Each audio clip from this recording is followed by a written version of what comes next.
అంతటా దీపావళి సంబరాలు. గల్లీ గల్లీలో బాణాసంచా చప్పుళ్ళు. ఇంతలో ఇద్దరు వ్యక్తులు బైక్ పై వచ్చారు. గన్తో పారిశ్రామికవేత్తకు గురిపెట్టారు. క్షణాల్లో కాల్పులు జరిపి పారిపోయారు. బుల్లెట్ గాయాలతో ఆయన చనిపోయాడు. ఎవరా కిల్లర్లు? వ్యాపారిని ఎందుకు టార్గెట్ చేస్తారు? బాణాసంచా చప్పుల మధ్య గన్ పేల్చిందెవరు? బెంగళూరులో తెలుగు వ్యాపారి డెత్ మిస్టరీ ఏంటి?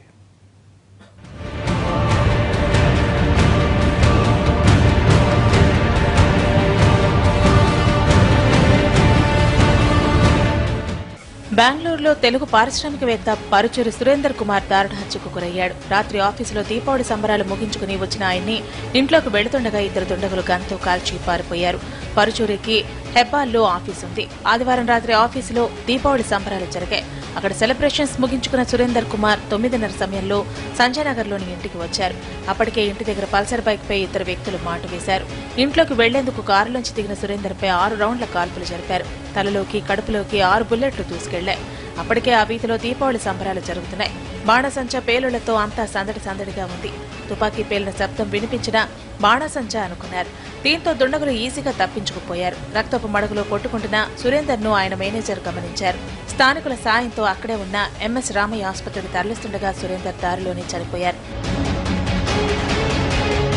గుంటూరు జిల్లాకు చెందిన పరుచూరి సురేందర్ కుమార్ 15 ఏళ్ల క్రితమే బెంగళూరులో స్థిరపడ్డారు. Finance, real estate, security agency, mineral water ఫిల్టర్ల బిజినెస్లు చేస్తూ బడా వ్యాపారిగా పేరు తెచ్చుకున్నారు. ఇంట్లో ఒక్కడే ఉంటాడు. 4 పనివాళ్లు ఉంటారు. బంధువులతో సంబంధాలు తక్కువేనని తెలుస్తోంది. 15 ఏళ్లలో బాగా డబ్బులు సంపాదించిన సురేందర్ కుమార్ అదే స్థాయిలో శత్రువుల్ని పెంచుకున్నారు. ఉత్తరప్రదేశ్కు చెందిన కపిల్ సబాజ్తో వివాదాలున్నాయి. కపిల్ సబాజ్ సురేందర్ కుమార్ను 3 కోట్లు మోసం చేయడంతో ఇద్దరి మధ్య తీవ్రస్థాయిలో గొడవలు జరిగాయి. గతంలో పరుచూరి పైన ఓసారి హత్యాయత్నం కూడా జరిగింది. ఇప్పుడు పక్కా ప్లాన్తో ఆయన్ను చంపేశారు. పరుచూరిని హత్య చేయించింది ఆయన శత్రువు కపిల్ అని అనుమానిస్తున్నారు. అయితే కపిల్ ప్రస్తుతం యూపీలోని జైల్లో ఉన్నారు. సుపారి కిల్లర్లతో ఆయనే ఈ మర్డర్కు ಸ್ಕೆಚ್ వేశాడా అన్న కోణంలో దర్యాప్తు సాగుతోంది.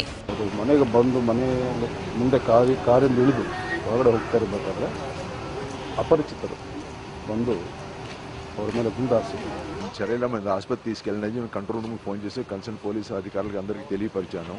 నేను రాయచూరులో అప్పుడు ఉన్నాను. తెలియగానే హుటాహుటిన బయలుదేరికి వచ్చాను. వచ్చేప్పటికి అప్పుడే అయిపోయింది. బ్రాడ్ డెడ్ ఆన్ అరైవల్ ఆసుపత్రిలో తెలిసింది నాకు.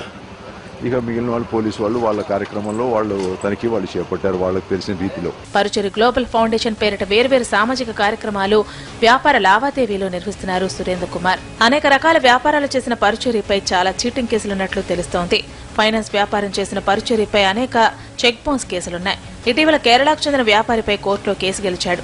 ఈ కేసుకు, హత్యకు ఏదైనా సంబంధం ఉందా అన్న కోణంలోనూ దర్యాప్తు చేస్తున్నారు పోలీసులు. మిస్టరీని తేల్చేందుకు 4 టీంలను రంగంలోకి దించారు. కాల్పులు జరిగిన ప్రదేశంలో ఒక ఇంటి వెలుపల అమర్చిన సీసీ కెమెరాలో మర్డర్ సీన్ అంతా రికార్డైంది. ఈ ఫుటేజీని స్వాధీనం చేసుకుని పరిశీలిస్తున్నారు పోలీసులు. ఘటన జరిగిన సమయానికి ఆయన వ్యక్తిగత గన్మెన్లు అక్కడ ఎందుకు లేరన్న కోణంలోనూ దృష్టి పెట్టారు.